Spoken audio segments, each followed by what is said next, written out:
10 tips for the writing section of TOEFL. The TOEFL writing section is 50 minutes long and you have 2 questions. The writing section analyzes your ability to express your opinion through writing. To score higher, your views should be clear and free from errors. Your writing ability is tested through an essay and cross-functional tasks like integrated writing. Essay plan. Writing down a short essay plan before you start writing will help you to use your time efficiently. When you know what you're going to write next, you won't panic or pause in between each paragraph to think. When you read or listen to the task, write down the outline for your essay. Introduction. Restate the question and provide an answer. Give a summary of what point you will be arguing. Body. Give a detail plus an example. The example can come from personal experience or the text. Very important, don't quote directly from the text. Paraphrase instead. I'll explain it in tip 4. Paragraph conclusion. End each paragraph with a clear conclusion sentence. Depending on the test, you can have 3 to 5 body paragraphs. Conclusion. Summarize what you explained in the body. Restate your answer. During the essay, you want to have a clear opinion and stick to it. Do not try to argue both sides of a point. Give a short call to action. What does it mean? What do you want the reader to think? Idioms. Bigger fish to fry, a chip off the old block, hit the nail on the head.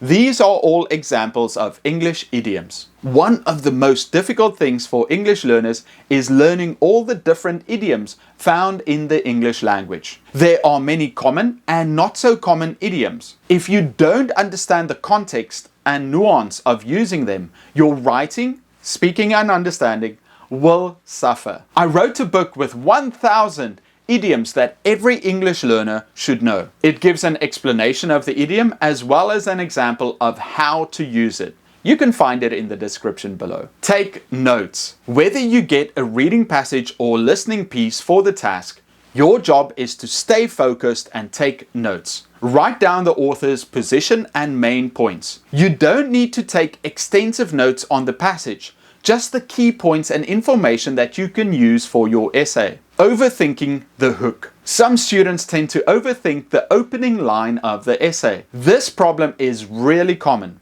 For some reason, students think that they need to start with something really interesting that draws the attention of the reader. As a result, they waste precious time. Honestly, the opening line isn't that important.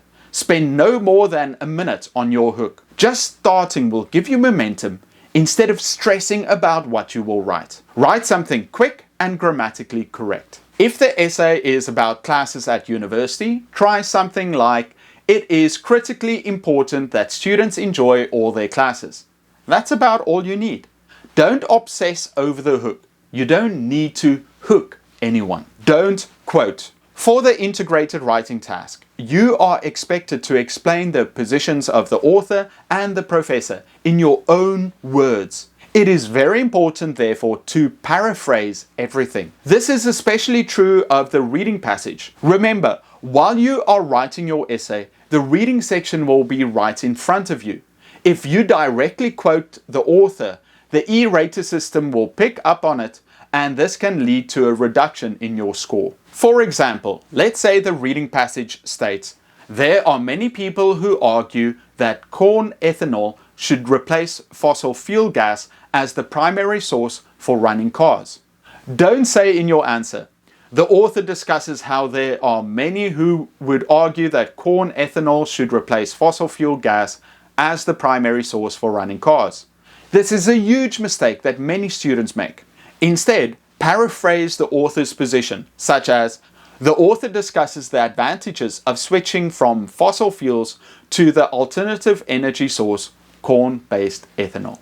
Transitional phrases. Add transitional phrases to improve your score. To sequence points and reasons, organizing points made in each passage, first sentence of each body paragraph. And then, first of all, firstly, in the first place, first and foremost, firstly, secondly, thirdly, next, after that, meanwhile, lastly, later, finally, while. To elaborate, Reporting on points from the listening passage in body paragraphs. When explaining your reason, usually the second sentence in the body. When developing your personal example. Above all, actually, additionally, as well as a matter of fact, in addition, believe it or not, furthermore, indeed, in fact, just as, moreover, more importantly, too. To illustrate, when introducing your personal example or anecdote, as an illustration, for example, for instance, I remember when, such as. Time management. For the integrated writing task, you only have 20 minutes to write your essay.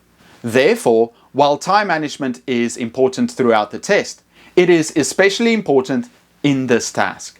You should spend approximately 2 minutes taking notes and outlining your answer, 3 minutes writing your introduction paragraph, 11 minutes writing the body paragraphs, 2 minutes for the conclusion, and the last 3 minutes for editing.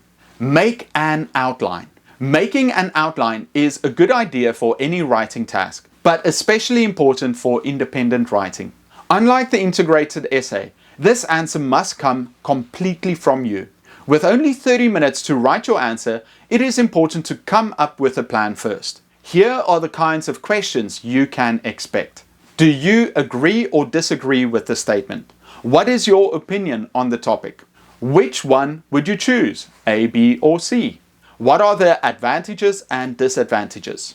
Next, write down 2 strong arguments or reasons that you can make to support your position. Don't try to write more than 2, since you only have 30 minutes to write a strong and detailed essay. Finally, in your outline, write down a personal example that you can use in your answer to illustrate each one of your reasons. Main point, reason 1, personal example 1. Reason 2, personal example 2. Have a clear opinion. Is it better to study in a group or to study on your own? Of course, sometimes you would prefer to work alone, and at other times it would be best to team up with a group. However, don't do that on test day.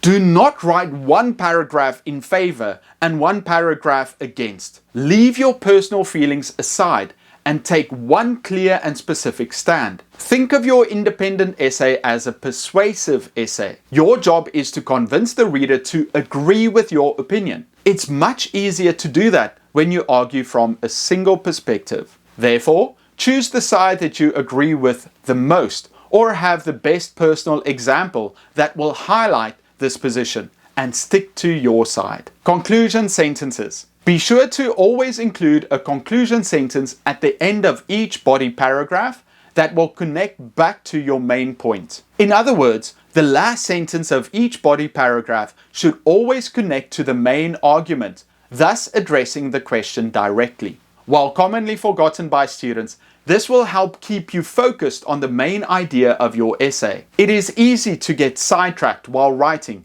especially about a personal experience. So here is the general makeup of your body paragraph. 1 sentence providing the reason for your opinion, 1 to 3 sentences further explaining your reason, 3 to 5 sentences explaining your personal example that supports your reason, 1 concluding sentence that connects your personal example back to your stance on the topic. Don't forget this. Time to edit. One of the best writing tips I could possibly share here is to leave yourself time to edit. Plan on finishing your essay with at least a few minutes left to edit your essay. It's annoying, I know, especially since at this point you have been busy writing for so long. You will be ready to go home and relax. But remember, there is no spell check on the exam. That's right, you will be responsible for finding spelling and grammar mistakes yourself. Also, be sure to pay special attention to spacing and punctuation. So, to prepare for the exam, always give yourself a couple of minutes to proofread your essays. And starting now, write your practice answers with spell check turned off. Mastering the writing section of English language tests requires consistent effort and practice.